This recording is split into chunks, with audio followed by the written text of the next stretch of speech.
All in Sports Network. We love sports. It is Thursday, June 5th, right here on your daily fix for all things Texas Longhorns, presented to you by Rogue Sports Network.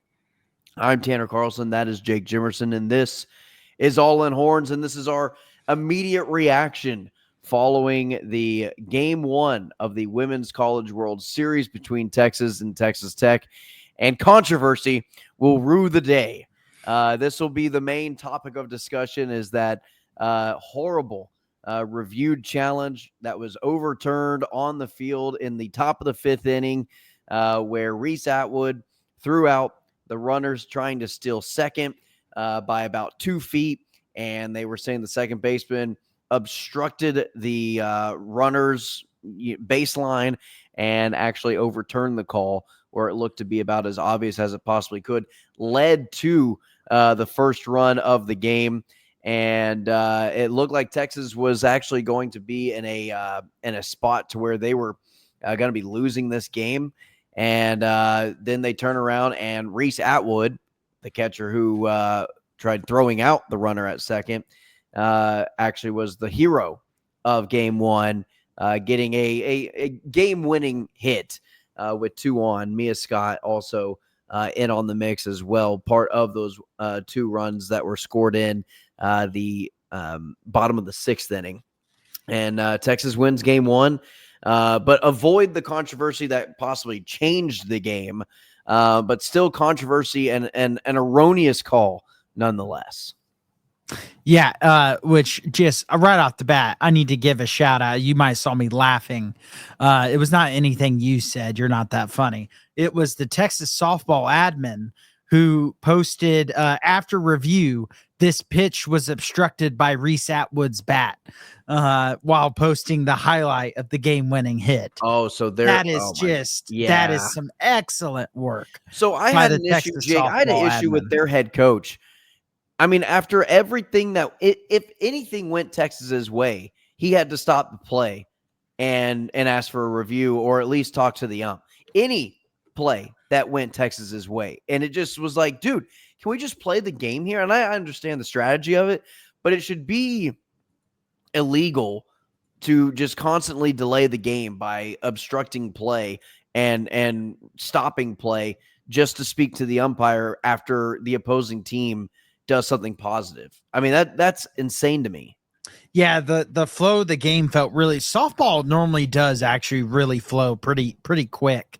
And the flow of this game felt very disrupted from the reviews that took longer than they should have. This is a problem across all sports, but that was an issue tonight. And then B, the coach just going up. It felt like every single time, like you said, there was any momentum going for Texas going up. And, the asking for a review is one thing, especially when clearly if you just ask for a review, there's a chance you're going to get an overturn because apparently the umps have no idea what's going on anyways.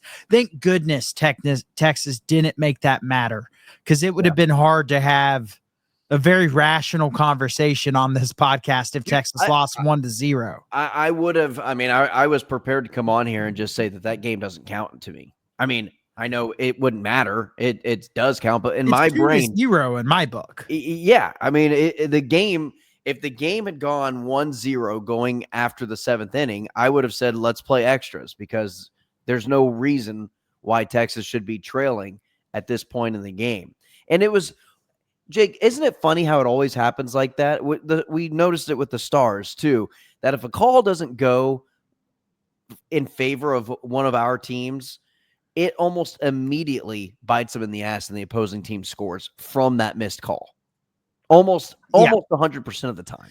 And it happens to a lot of teams where a bad call is made or a missed call happens, and then the other team capitalizes on that immediately. Almost immediately. And it's something that's never going to be out of sports, but man, it's just so, it makes it impossible to be rational about the game as a fan of the team that gets screwed over. Yeah. And regardless of, and here's was my kind of take on, is like, regardless of what the rule says, regardless of who's technically in the wrong, the rule, I don't care, screw them all.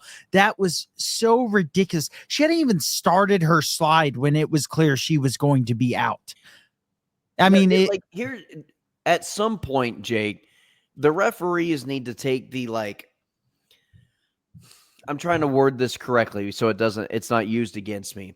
Sometimes they just need to use their own eyes and realize how the play is developing and just kind of use a common sense portion of it of saying, okay, the rule book might say this, but the play is happening this way. and even by the rule book, you could argue the base path wasn't obstructed. Correct. And there's also room in the rule book where if you're making the catch, so there was already arguments within the rule book that was not an obstruction. And then when you consider the call on the field was out, that also plays into it, where you have to have indisputable evidence to overturn, and they overturned it, which was even a bigger issue. And some people are like, well, they're it's just -1 out there on second, but it turned out to be huge. It handed Tech their only run. Yes, they got a hit after, but that they wouldn't have gotten a run off that hit, and they would have been out of the inning with no outs. But this Texas team, they found a way. I think in all sports, Jake, I think referees have now become almost as robotic as you possibly can. And I don't know if that is sports commissioners, if it's, league officials or whoever it is that are talking to these umpires, referees, again, any sport. I'm not just talking college softball, baseball, college sports, professional sports. All sports encompass, for whatever reason, over the last, it feels like it's gotten worse and worse each year for the, I don't know, last 15 or some odd years, is that they're not using any type of common sense of how the play is developing, what position the players are in, any type of common sensality of does this play make sense for it to be a foul, to be a penalty, to penalize the opposing team for trying to make a play here. And I know not all penalties are done purposely or anything like that, but there's sometimes just a point of all right, the rule book is saying this, but let's make the right call. Let's do the right thing here. We very rarely see that in officiating. Part of it is the rule book, just how many rules get added, because you have one freak play where a player gets hurt regardless of the sport, and then you go, oh, we have to make a rule so that never happens again.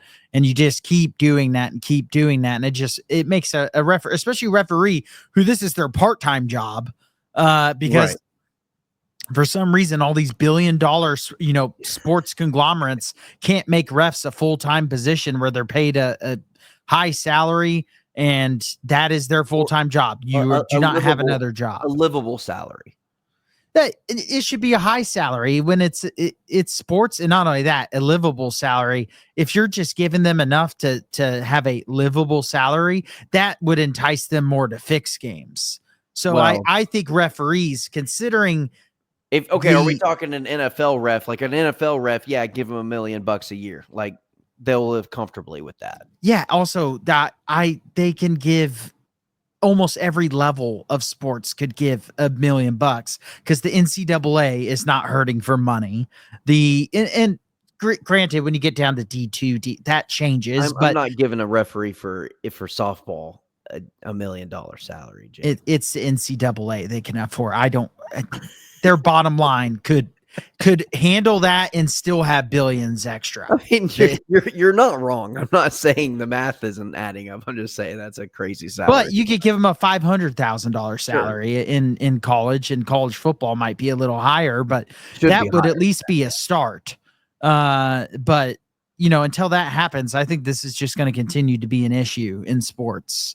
And it's probably only going to get worse, because they're only going to keep adding more and more rules, keep changing rules, keep adding it to where, if you can't hit him below the knee, but you can hit him in the thigh, but you can't hit him above his neck. You can't hit him above his breastplate. Right. We're just going to get so absurd with rules, really, where we already have. I mean, we've seen it with targeting. We've seen it with roughing the passer. We've seen it with so many different things that it's going to continue to be an issue. Well, I also know, I hear stories, and I hate to sound like an old head, but I'm getting to the point in age of where I am becoming an old head.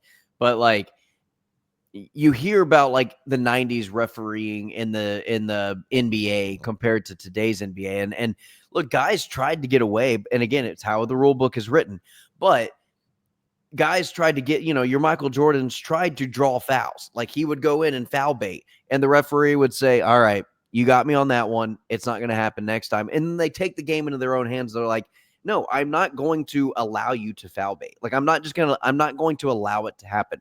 The guys with the whistles have to be held accountable, and they need to be the ones that are being addressed. I think we've talked about it on the show, Jake. Referees should be addressed as players are following games in press conferences. Hey, what was the, ask this umpiring crew should be on a table with microphones in front of their faces and cameras in front of them with journalists asking them questions. What was the process of making that call? What was the conversation that was had to make that call, and have them fully explain it and not be so protected to where we never even get an explanation as to why they had that call? Yeah, no, that would be a great start. There's so many obvious things that could be changed that, granted, might not fix it immediately, but would, I think, lead to improvements year by year and it getting better year by year. But that being said, I don't think that should dominate the whole conversation of the game, because there are some great moments in this game from Texas. Obviously, a lot to talk about with how the hit came. That first inning, getting out of a bases loaded jam, that bases loaded, no outs, to get out of that with no runs given up in the first inning. That's kind of the inning of the game almost. And so it's probably the biggest moment that's not overshadowed by the controversy. That moment is going to get lost. Already is kind of getting lost because it should be what we led with in this episode. Talking about how Kennedy's so good that she can't throw balls. Because that's wild. Yeah, I've never seen. So to talk about the game-winning hit, I've never seen that happen. Baseball, softball, any level that I've ever watched. Granted, I don't watch as much baseball or softball as I do football and some other sports, but I've never even heard of that happening. Anytime you intentionally walk someone, you throw it just out. Your catcher takes 3 steps to the left or right, and you just throw it over the opposing batter box. You don't even throw it, even flirt with the plate. And the broadcasters were talking about it too, even before that fourth pitch, of like, these are almost strikes. Jake, she was taking a little bit off of it. And I immediately texted you. I said, what were those walks? What were those balls that she was throwing? I mean, they were flirting with and Atwood, credit to her, she looked over at the batting coach and said, this is a swing away moment, right? Like, I can take advantage of this, right? And apparently they all saw the same thing and said, you know what? Go for it. Take a crack at it. Yeah, and she said during her press conference after the game that, after the first pitch, she was like, whoa, that was not exactly an intentional walk pitch, and was just kind of looking for it on the second, looking for it on the third. And then that fourth one she saw and she took advantage of it. And, just recognizing the moment, the game. You haven't been able to hit on her. She's the best pitcher, the best player in college softball. And you get a chance to get a pitch that maybe has a little juice off of it, because Texas was not getting hits off of her. The game went exactly as you and I expected. Now, neither one of us expected this to be an easy series for Texas, because Tech trailed for the first time the entire tournament when they went down 2-1. Yeah. And that is on the back of Kennedy. I mean, if there's baseball and softball are team sports for sure. I mean, you got to have a full team to make it. And we have said, like, Kennedy's a huge part of it, but obviously the Tech team has stepped up at times. But man, she is a one-woman show, because she was single-handedly winning this game. Now her bat has been cold in this World Series. I mean, I think she's 1 of 10 or 1 of 11 now. Like, she hasn't been great in the batter's box. That's not to say she doesn't have the ability, because all season long she batted over 300 and she has 11 home runs on the season. It's just been this short period of about a week and a half, 2 weeks. Reese Atwood's had been too. That was her first hit of the World Series. Yeah. Sometimes that just happens. Right. And so, but man, I'll tell you what, for a big time player to make a big time play in that moment, with Mia Scott getting on base and the lead, getting back to the top of the lineup and just surviving with 2 outs, Jake, 2 outs going into getting your first hit of that inning. And I'm trying, if you have the batters, who was the second at bat or the third at bat who got on base? Oh, that was Mia Scott. No, Mia Scott. The little chopper. No, Mia Scott was before Atwood. I thought you were saying that one. Henry. Caden Henry got on base. Caden Henry. Okay, so there's 2 outs. You're getting back to the top of your lineup. Maloney fouls out, and then you get Henry on base with 2 outs left. Mia Scott then singles, gets 2 on, and you got first and second on, and then you advance the runners because they're gonna walk her, and so they both advance to 3 and 2, and then Atwood's like, I've got 2 in scoring position right here with 2 outs left. And these balls, this intentional walk that they're attempting to do is about an inch over the strike zone with, I don't know, 15 miles per hour taken off of it speed-wise.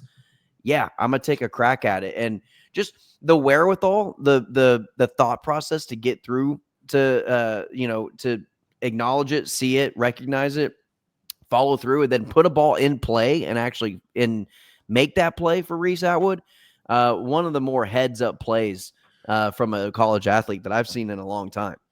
Yeah, having the presence of mind there, like you said, I mean that's the story of that play, because and the story of the play is also just the comedy of how good Kennedy was.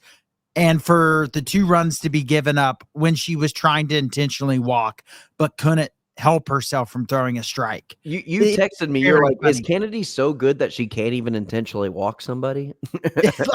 But seriously, I mean, that she had been incredible that entire game. And then Texas just, Atwood pulls that out, but it was just sweet, poetic, ball doesn't lie justice.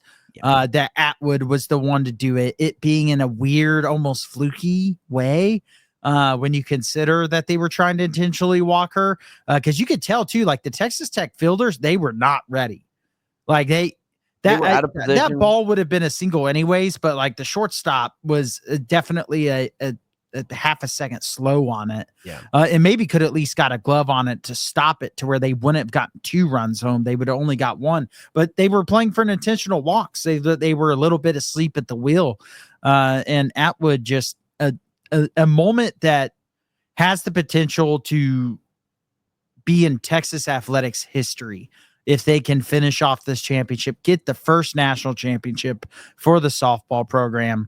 And that will be a moment that never is forgotten. I mean, winning game 1 in a 3-game series, Jake, I mean, the magnitude of winning that first game is absolutely crucial. I mean, you almost feel like you have to win game 1 if you want a chance to win a series. It almost just feels that way. Especially when Kennedy's probably going to be pitching in the next 2 games. She's pitched every single pitch in this NCAA tournament for Texas Tech, which is, I don't understand how that's physically possible. I know I get the science physics of, I don't care. I don't get how that is possible. Yeah. She might be the only pitcher actually within their rotation. I don't know if they have another pitcher. The bullpen has to be the most boring spot to be. Can you imagine just being the second starter for Tech and just being like, all right, well, all right, I'll just maybe I got to pitch a few games in the regular season. Yeah. I'll get a couple of innings throughout the regular season, and we'll just go from there. But no, man. Another thing that I wanted to bring up, there was something else. But yeah, just game 1 being extremely important to winning this series as a whole, and I just almost a perfect prediction. I think I did predict 2-1 in game 1. And I predicted Texas to win game 1, Tech to win game 2, and then Texas to win it on Friday. So hopefully they can close it out. But yeah, just kind of a weird, fluky, not a lot of rhythm to the game. It felt like, I know there was a lot of 3 up, 3 downs. I mean, it was a lot of quick innings, but it was at the same time just kind of very clunky. All 3 runs were off of weird things. Right. You had 1 run that was the umpire's run. And then you had 2 runs from Texas that were when they were trying to intentionally walk Atwood and then probably get out of that inning most likely without get out of that unscathed. And yet Atwood with one swing of the bat changes the game. I mean, that could have easily been a 0-0 game going into the 7th if umpires don't get in the way, if Tech can just simply intentionally walk correctly, because that's a coaching thing too. I mean, you should be telling after the first pitch, you should have, like, as the Tech coach, as much as he got involved in this game, you think he would have walked out there and been like, get over. Yeah. You threw that almost down the middle with less juice than normal. And but yeah, crazy night of sports too. The Stanley Cup final game 1, incredible. And then we have Texas winning in a thriller. A fantastic night of sports. Hopefully we get another one tomorrow. Yeah, looking forward to it, Jake. We're going to continue to give you immediate reactions. We're going to do our absolute best. Again, if you watched yesterday's episode, I explained what my schedule looks like. If you did not watch yesterday's episode, I'm going to be out of town. I've got family matters to attend to, and don't know really what the schedule looks like for me Thursday or Friday.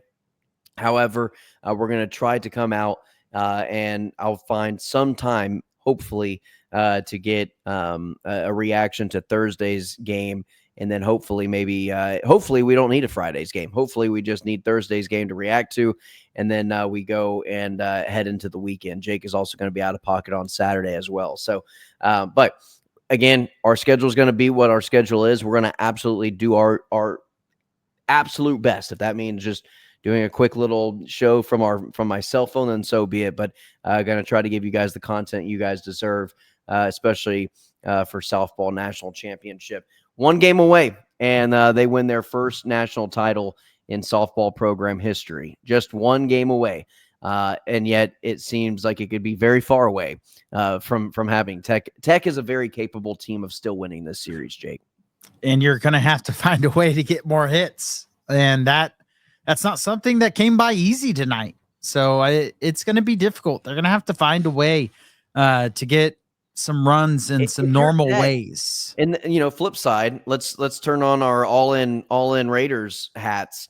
I mean, you got to kind of feel like you let one slip tonight. To be 100% honest with you, you kind of feel like you got one.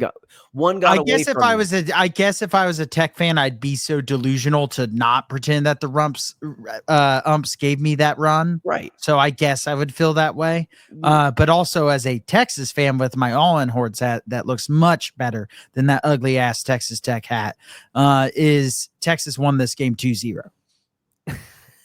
I'll give you that one as well, because I said at the beginning of the episode, I was prepared to not credit Texas Tech with that win if it was going to end 1-0. I was not prepared to give them any credit whatsoever. So I was coming in here guns blazing, ready for that to be my take. I'm glad I didn't have to go that way, because I would have sounded like a fool on the interwebs of YouTube. So Jake, anything else you want to add? Tegan Caven's given up 0 earned runs in the World Series. So as much as we talked about Kennedy, definitely do got to mention that she has statistically been the best in the World Series. Correct. So didn't mean to cut you off. 4 errors, Jake. Got to can't have the errors in the fielding. That's what hurt them against Clemson, and that's why we got so nervous. Then the fielding has been really good, but it was bad tonight. I mean, it felt like the majority of the Tech base runners in this game were from errors. I mean, they had 4 hits, and Texas gave them 4 more with 4 errors. So, I mean, it doesn't. Yeah, I would completely agree with that sentiment of. It seemed like anytime they were on base, it was because of an error. Well, that's almost because half of the time they were on the base, it was because of an error. Yeah, they have to clean that up. You can't do that and expect to win these games. Fortunately, you did tonight. But I'm sure that's something the staff and the players will be harping on, is you got to clean up those infield errors where you give up a base runner where you shouldn't. And in a series that's going to continue to be very low scoring, I just have a hard time seeing this game, either team breaking out with a bunch of runs.